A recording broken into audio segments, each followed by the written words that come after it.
Hey guys, AlduicS here, and we're back with Season 3, Episode 15 of Iruma-kun. It's all out war. The Misfit class is infighting. Day 3 of the Harvest Festival seriously kicking it up a notch. It's a sight to behold, and I'm enjoying every damn second of it, so count me in. Because we got Koroli and Kamui, who formed an unlikely alliance with Clara and Elisabetta in return for use of hot springs, which provided a very solid fan service moment. I do appreciate it. It's nice to lighten the mood a little bit.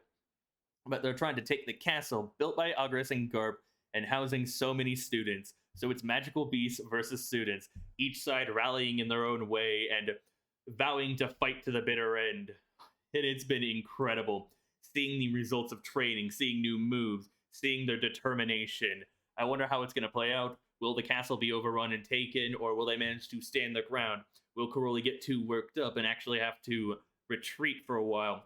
With Lead and Iruma also being on the battlefield, how are they going to get drawn into it? Because they're trying to find the real Elisabetta, because Orbus did make his move and inflicted some trauma onto Lead. They need to clarify and resolve that trauma before they can go track down the Vase of Ending. And when is Iruma going to use his second arrow? Because that still needs to be resolved. And who knows how long until we can actually grow the Legend Leaf. And who knows how long the rest of the third day will last, and then the fourth day. The clock's ticking down, and everyone's going to get a bit more antsy and a bit more fired up, because we want to win after all. Either way, before we hop into the episode and see what's going to happen next, check out my links down below. Make sure you leave a like, comment, subscribe, hit that bell button to be notified when I upload next. Do let me know what you think about the lighting, the camera, everything, including the fact it's highlights, which you can find the full version over on my Patreon. Either way, let's go. Wait a minute. That's Alisar. Only Jazz was disqualified. I had been wondering why Alisar followed him out. Because he wasn't disqualified. He never attacked the student. They were working as a pair, sure. But maybe he was biding his time. And I don't think they mentioned to anyone that it was against the rules to leave the area and then come back if you haven't been disqualified, if you haven't forfeited, which to our knowledge, Alisar never forfeited. So he's using this to trick him. He got the Vase of Ending. So is this his means of getting revenge on behalf of Jazz? Is he going to bring it back to Iruma and Lead? Or is he going to go after the seed himself just so he can win in place of Jazz? Only time will tell, but this is very crafty. The only thing giving away is the voice. Oh, you'll love to see it. It's so good. All right, based on the episode's title, if I'm a betting man, we're going to have Iruma's second arrow come into play, because he has two of them. They wouldn't show it off. They wouldn't remind us if he wasn't going to use it during the Harvest Festival. But what's going to be the circumstances? Why will he use it? Will it come in clutch? All right, that's got me hyped. That's got me so hyped. Oh, all right, let's go.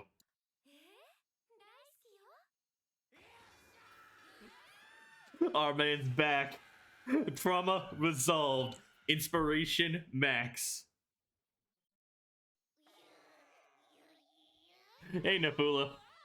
I like that they've also adjusted to Nafula's sound. Or smell, rather. She said peculiar, but not disgusting. It might also play into the fact that their old classroom used to be near the garbage dump, and they kind of got used to the smell, and they just begrudgingly would take it to the dump themselves. So it's a little bit easier for them to adjust compared to probably the students who've always had a normal classroom, never had to be around garbage and other disgusting smells. So it's kind of a nice detail if that's the route they're going with it. Once again, unique, but it's not putting him off.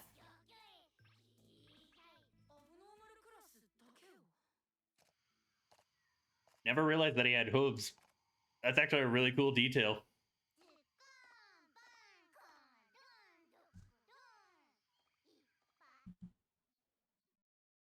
No way. Are you serious? Are they really doing this?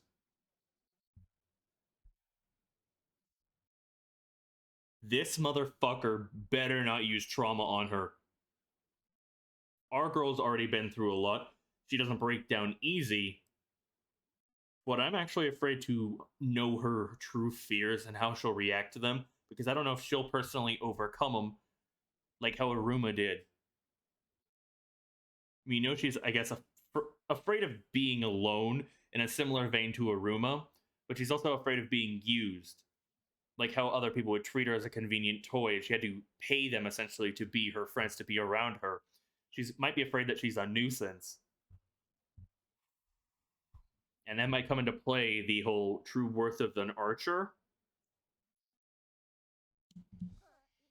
Because she's separated from them, and no one knows where she is right now.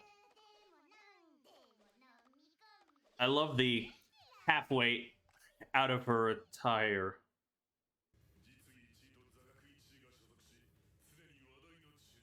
So he's doing this out of jealousy. Out of dislike. I wouldn't say it's hatred. Yeah. It's his way of getting revenge.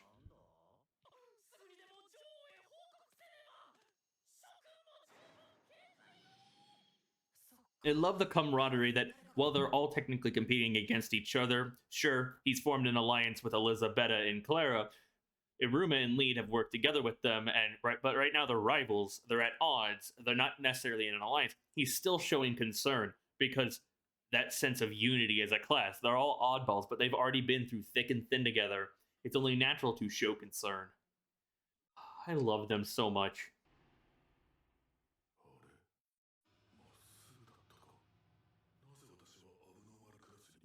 Wait a minute. The way he's acting, is he being manipulated? Would that explain why Ocho the brown noser is following him around and essentially kissing his ass the entire time? Is he being used by Ocho? Is there always a bigger fish type of situation? Does Ocho have like a memory manipulation or an emotional manipulation or a perception blocking perhaps?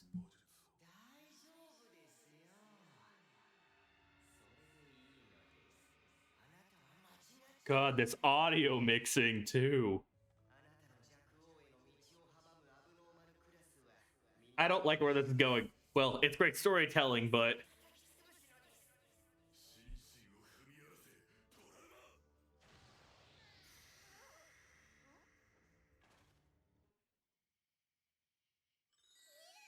oh, the fact she's so excited.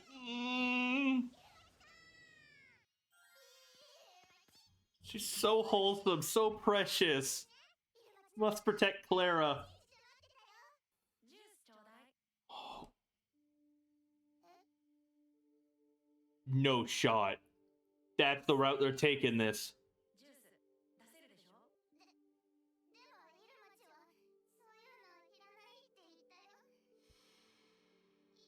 This is crossing a line. This music.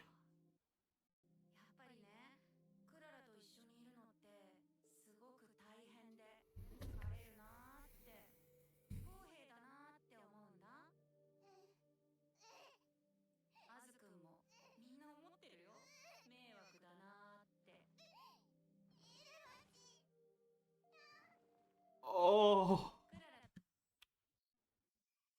This is making me cry. This is hitting harder far more than I expected it would, given how we were building towards this moment. Sure, while I do view Amari as best girl, I'm not discounting what Clara brings to the table and how utterly wholesome and precious she is. But the music, the presentation of it, the attacking of her worst fears, and how it all kind of layers onto Iruma, the object of her affection, her first true friend. It's crossing a line.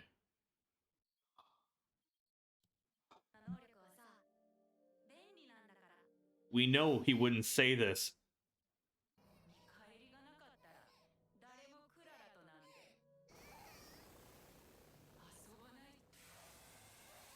Oh, thank God. The true worth of an archer. Saving the day. Caroli lent him... Oh.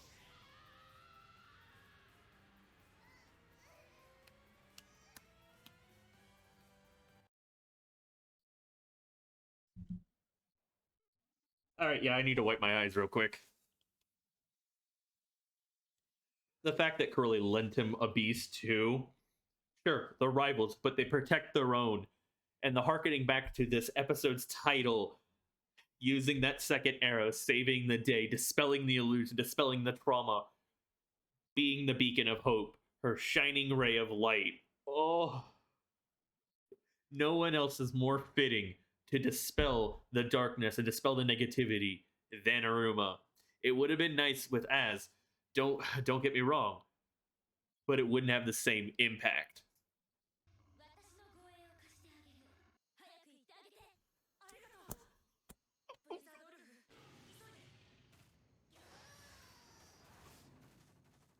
Oh, this is actually making me cry even more. I'll sound like a broken record, but just the unity of the class, prioritizing friends over competition. Sure, the war's still there, but you don't abandon your own. Not when they're in a situation that would cause a lot of issues, a lot of trauma, a lot of negativity. It goes beyond just being a simple competition at that point. Backed into a corner, yep. That's when his concentration is at max. This music, though, I'm pretty sure it's a brand new track.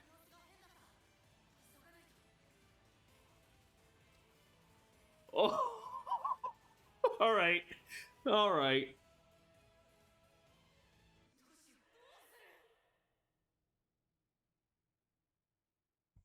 The fact the sound cut out, holy fuck, that animation. And the rising sun. Yep. Bachiko, perfect shot.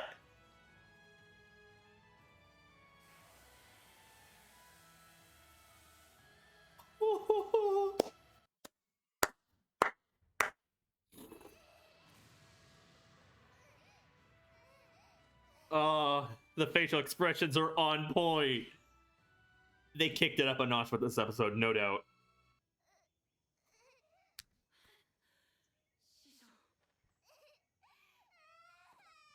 Oh.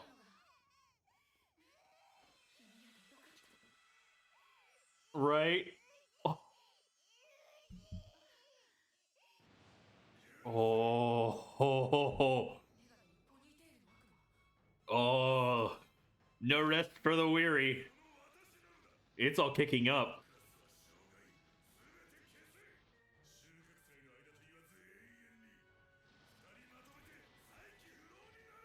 Who's gonna come in? Because he has no more arrows left.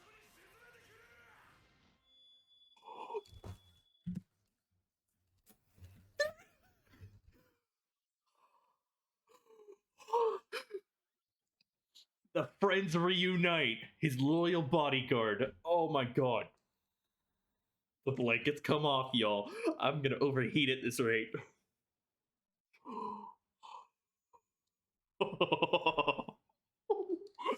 This is exactly why I love this fucking show. He attacked him directly. He doesn't care about being forfeited or being disqualified.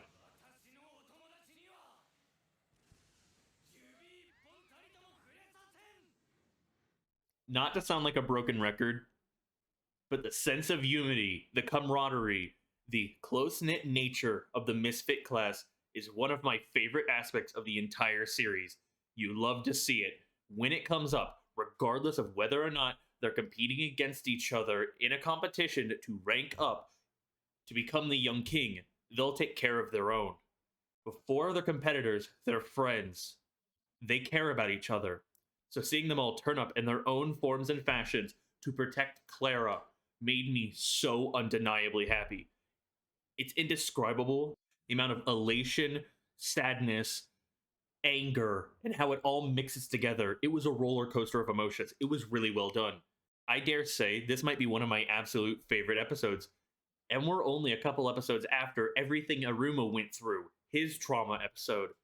So while I don't exactly like what the trauma does to them, it does bring some fantastic moments. No doubt about it. Whether it's comedic or personal growth or heartbreaking. Because straight up, it hurt so much to see her cry, to see her break down, to hear these words we know Iruma would never say, but it's the manifestation of trauma.